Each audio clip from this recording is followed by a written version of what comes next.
Family of 5 brutally murdered in their own home by a killer who vanished without a trace.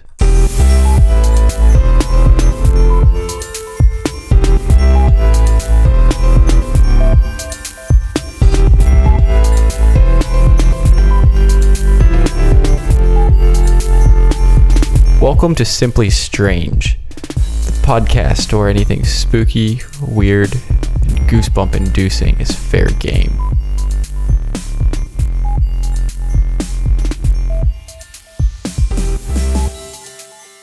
Wow, here we are, the first episode. It's a pleasure to have you joining me today. My name is PJ Vergnetti, and I'll be your guide as we undertake this journey together. But before we get too deep into it, I want to take a second to talk about what exactly this podcast is. As you may have noticed by now, this episode is going to be talking about a murder. But this is not a true crime podcast. I love true crime podcasts, but there's already so many good ones out there. Anything I'd be doing with this would have already been done. And if we're being totally honest, probably done better. Now, I understand this episode is about a murder, but that's not going to be an every episode thing. Really, the goal with this podcast is to explore anything weird and unexplained. Things like unsolved murders, aliens, paranormal activity, cryptozoology, things that are simply strange. Today we do happen to be talking about a very creepy unsolved murder, the Hinterkaifeck murders. So, without further ado, let's go ahead and get into it. The year is 1922. Hinterkaifeck is a small, remote farmstead about a kilometer north of the town of Kaifeck, Germany, which was about 60 kilometers north of Munich. Its name, in German, literally translates to behind Kaifeck, and it's home to the Gruber family. They're pretty well off and well known around town, but they aren't particularly well liked, especially the 72-year-old patriarch of the family, Andreas Gruber. He's got a bit of a strange reputation around town. Antisocial, sometimes violent. It's believed that he's abusive towards his wife, Cecilia, as well as his children, of which there's only one still living. His 35-year-old daughter, Victoria, who he's believed to have an ongoing incestuous relationship with. Her husband was killed a few years back in World War I. She has a 7-year-old daughter, presumably with her deceased husband, also named Cecilia, and she has a 2-year-old son as well, Josef. It's kind of unclear where exactly Josef came from. Victoria had a thing with a guy in town named Lorenz Schlittenbauer, but there is also a possibility that Josef was fathered by her father. Because, by the way, the whole incest thing, Andreas and Victoria were actually both convicted and jailed for it. This wasn't just some gossip floating around town about the weird family living in the woods. This was a real thing that was going on, so do with that information what you will. The point is that the Gruber family has a bit of a weird reputation. They're reclusive, the kids go to school, and the whole family goes to church every Sunday, but aside from that, they aren't really seen out that much. Interestingly enough, despite the public knowledge of her shenanigans with her dad, Victoria is actually one of the more well-liked members of the Gruber family. Largely because she has a lovely singing voice and takes part in the church choir every Sunday. Now, as if the weird family dynamic isn't enough, odd things start to happen around Hinterkaifeck farm. 6 months ago, the maid quit. She said the house was haunted and she couldn't take it anymore. She heard dismembered footsteps and voices coming from the attic. When she left, she was ghostly pale and emaciated. Andreas checked to see what was going on. He looked in the attic. He didn't find anything, and he figured she had just gotten sick or gotten crazy. In the weeks after the maid leaving, Andreas Gruber begins noticing some strange things around the farm. He finds a mysterious set of footprints in the snow that leads from the edge of the forest to the farm, but there aren't any footprints leading back to the woods. They just stop. He finds a newspaper on the porch. No one in the family recognizes it or has any idea where it came from. Then one day he notices that the lock to their garage has been tampered with. It looks like someone tried to break in. Soon after, a pair of keys goes missing. Pretty creepy stuff, especially when you keep in mind that the maid had just quit because she thought she was hearing footsteps in the attic. So at this point, you can imagine there's probably a little bit of concern at Hinterkaifeck farm about what's behind all of this. Andreas does what he can to investigate. He checks the house, the garage, the barn, the attic, all of their property for any hints as to what's behind all of these strange events, but he finds nothing. When he mentions it to the family, they're just as perplexed as he is. Nobody's seen anything. He goes down to Kaifeck to see if anyone has noticed anything weird or any odd people around town. And he's so distressed that one of his neighbors actually offers to give him one of their guns for protection. But again, no one's seen anything out of the ordinary. At this point, there's not really much concrete information for them to go off of. Obviously, something is going on. Maybe someone's sneaking around the property. There's a crazy guy squatting in the attic who comes down every now and then to read the newspaper when no one's home. Or maybe it's Lorenz Schlittenbauer, the guy who's the possible father of Victoria's child. As I mentioned, Victoria and Andreas have an ongoing incestuous relationship that seems to be mostly insisted on by Andreas. However, Victoria and Lorenz also maintain a relationship of their own. Lorenz reportedly wanted to marry Victoria, but Andreas wouldn't let it happen. He's extremely protective of her and does everything in his power to snuff out the relationship. So, is it possible that some of these strange events were just him sneaking around? Maybe the footprints in the snow were just him coming up from the forest to see Victoria. It's hard to say. The Grubers certainly had no idea, except for maybe Victoria. So they did all they really could do. They went on with their lives. The kids went to school. Victoria kept singing in the church choir. Andreas and Cecilia kept tending the farm. On March 30th, they even hired a new maid. Unfortunately, March 30th, 1922, was also the last day that anyone saw the Gruber family alive.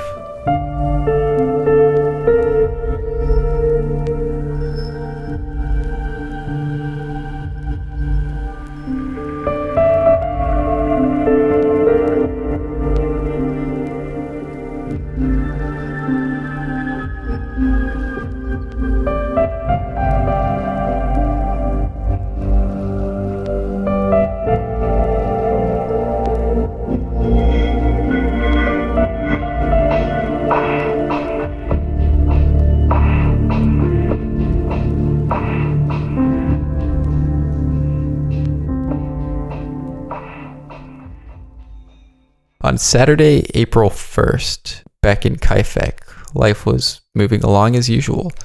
The town was bustling, the kids were in school, everything seemed normal. Except that the kids were in school on a Saturday. I don't know what kind of operation they were running, but that doesn't seem like any way to live. The only one thing that was a little strange was that young Cecilia missed school that day. But people just figured she came down with a fever or something and didn't read into it too much further. On Sunday, April 2nd, the Grubers didn't show up at church, which was extremely rare, almost unheard of. This did start to concern people a bit, but a few people noticed smoke coming from the chimney of the Gruber house, so they figured everything was okay. Maybe the adults were just staying home to take care of the sick children. Monday, April 3rd, Cecilia missed school again. The postman noticed when he was delivering the Gruber's mail that Saturday's mail was still in the mailbox. He also knew that they hadn't been seen around town for a couple days, so he looked around a little bit. He knocked on the door to the house and peeked in a few windows. When no one answered the door and he couldn't find anyone, he just left. Later that day, smoke was again noticed coming from the chimney. Tuesday, April 4th. The Grubers had hired a mechanic to fix some equipment on their farm. When he arrived to the farm in the morning, he knocked on some doors and looked around for the Grubers, but he was unable to find anyone. Eventually, he gave up the search. He knew the job he had been hired for, so he went ahead and made the necessary repairs and left. As he was going home, he mentioned to a few neighbors that he hadn't been able to find any of the Grubers and asked that they let them know that he had completed the job. This made it 4 days in a row that no one had seen any of the Gruber family. The neighbors finally decided that they could no longer ignore the strange disappearance, that maybe it was more than just a coincidence that no one had seen them. Perhaps something more serious was at work than just a sick child. They were finally worried enough to go investigate. A few neighbors formed a search party and went up to the farm to see what they could find. They knocked, looked through the windows, called out their names. Nothing.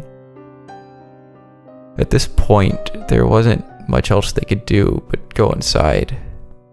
So they went inside. Nothing could have prepared them for the gruesome scene that they were about to uncover.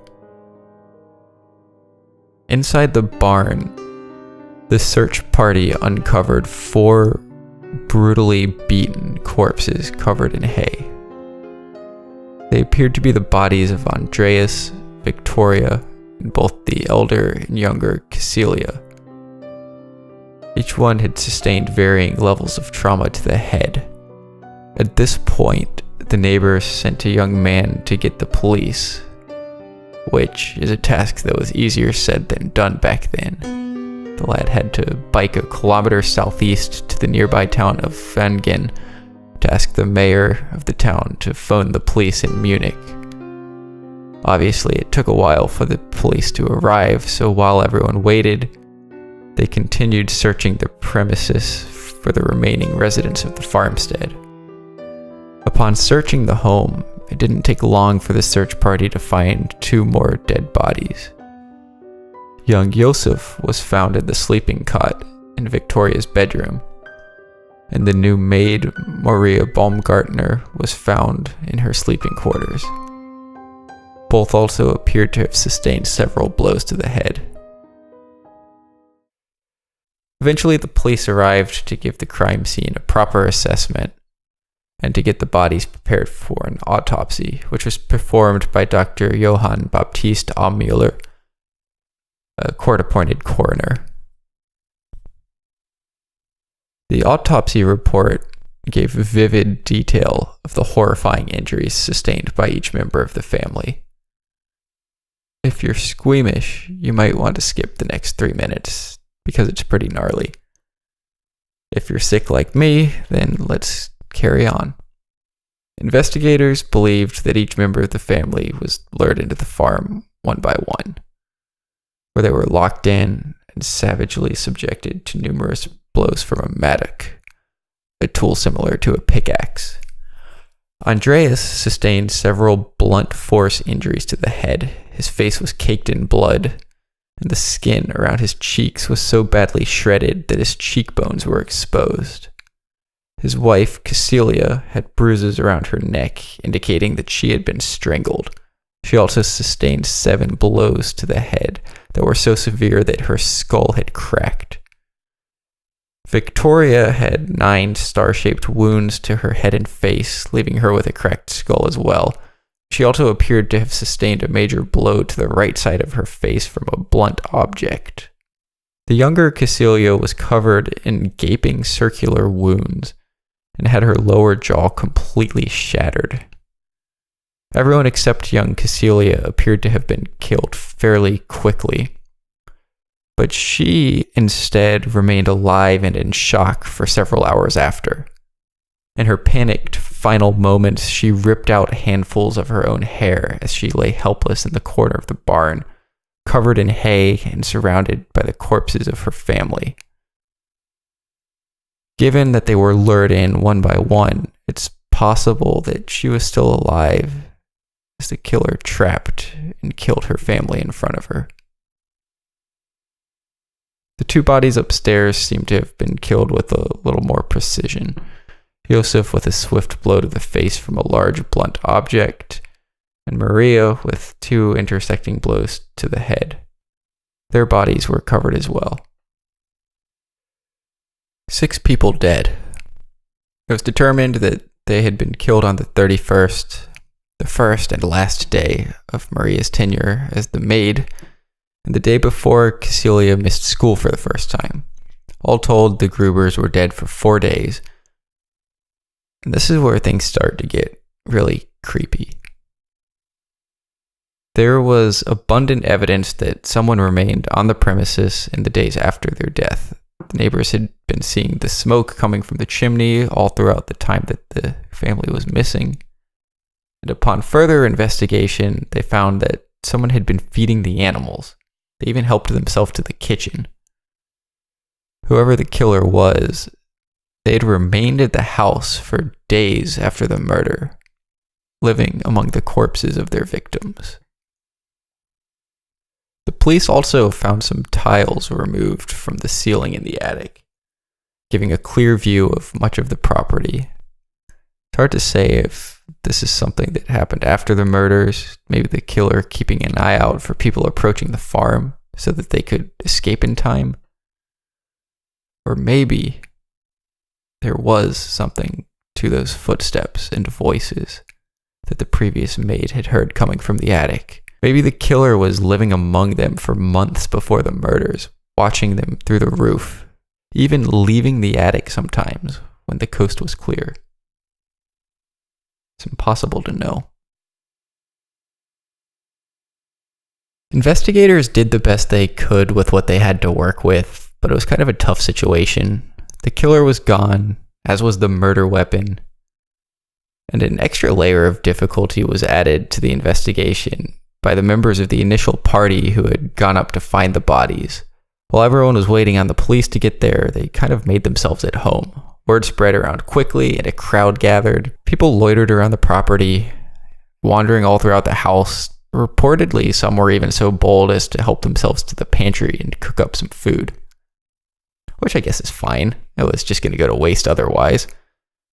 But all of these people wandering around the crime scene made it extremely difficult to extract any useful information. And ultimately, they really didn't end up finding much and had to rely on guesswork, gossip, and interrogations.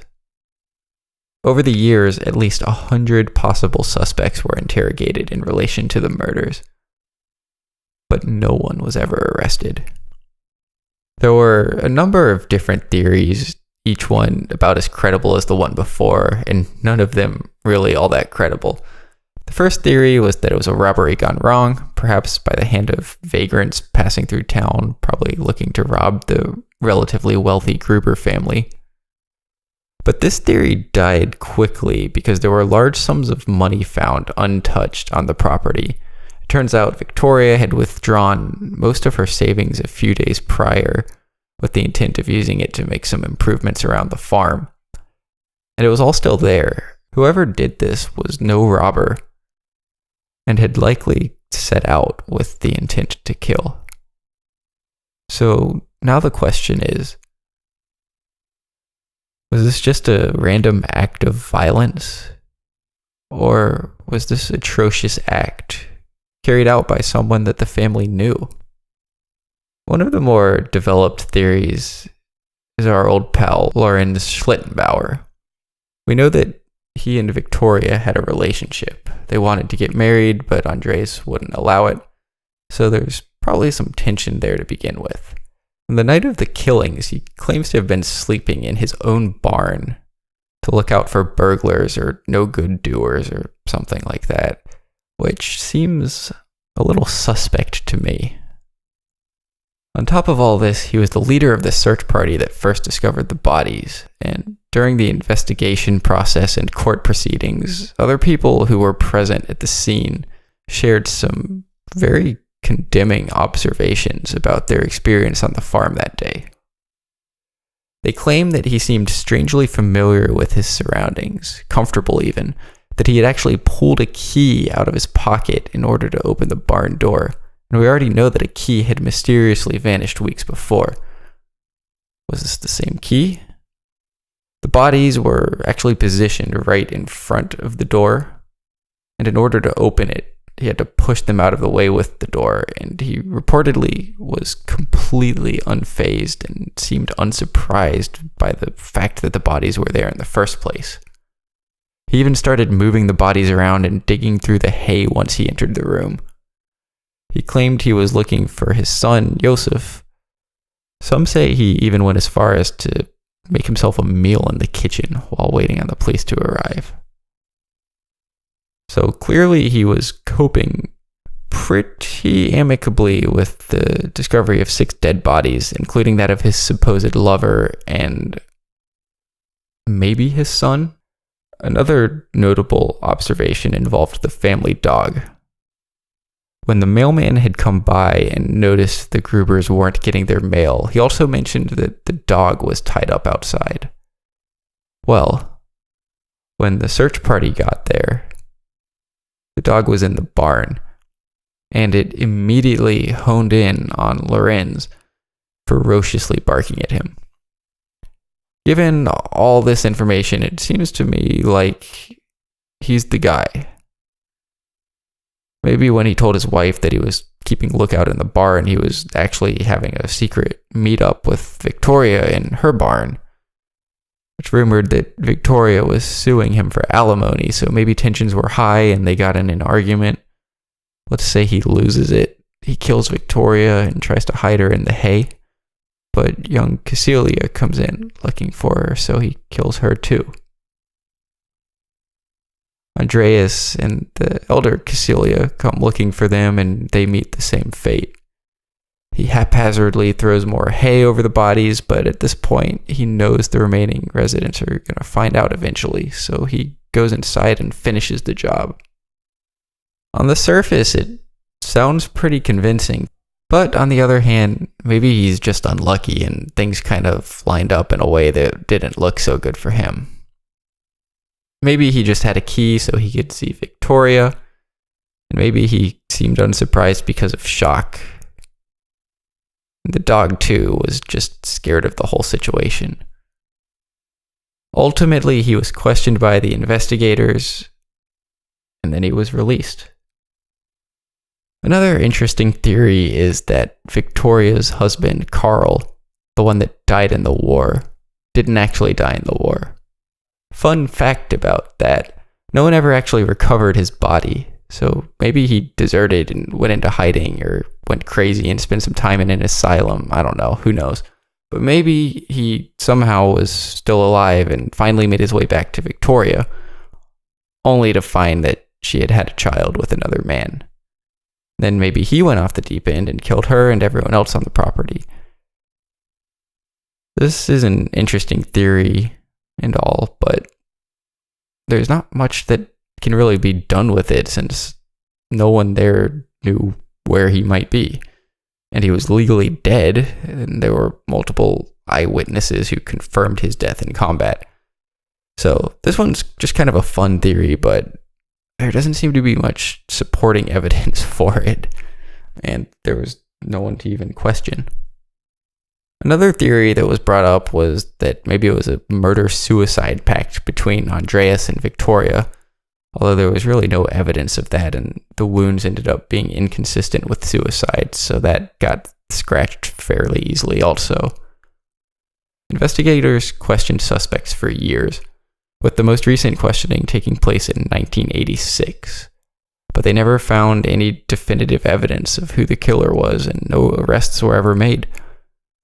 There was a study done in 2007 by a German police academy that used more modern technologies, which were obviously unavailable during the initial investigations.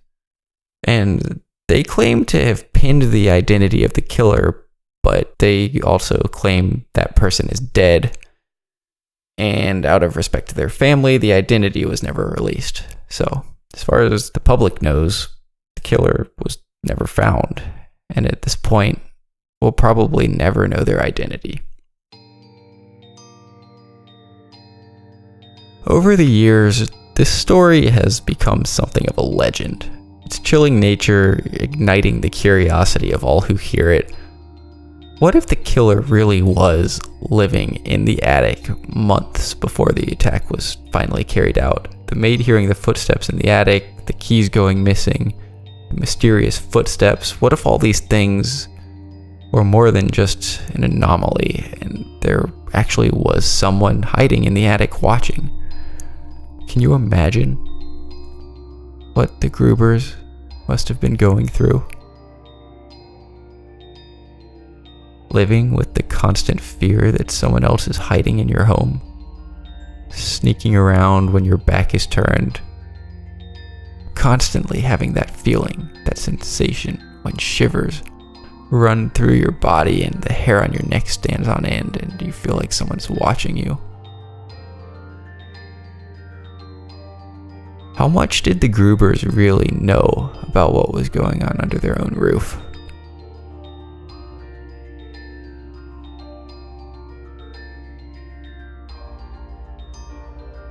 Unsurprisingly, no one had much interest in moving into the old Gruber estate after what happened. The farmstead sat around empty for about a year after the murders and was eventually torn down. In the process, the missing murder weapon was found in the attic.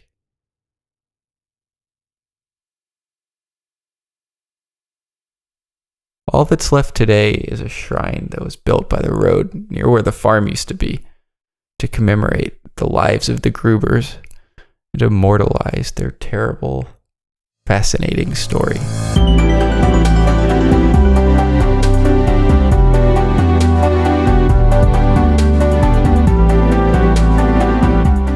Well, guys, that is a wrap. Thanks again for taking some time to join me today. I hope you found this story as thought-provoking and interesting as I did.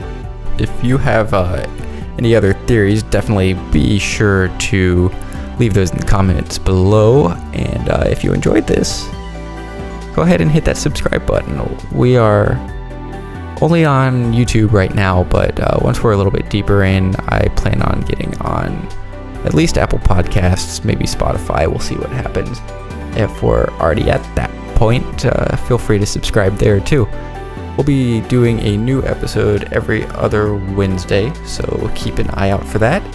Thanks again for joining, and this concludes the inaugural episode of Simply Strange. And until next time, if you think someone might be living in your attic, make sure to do a very thorough investigation.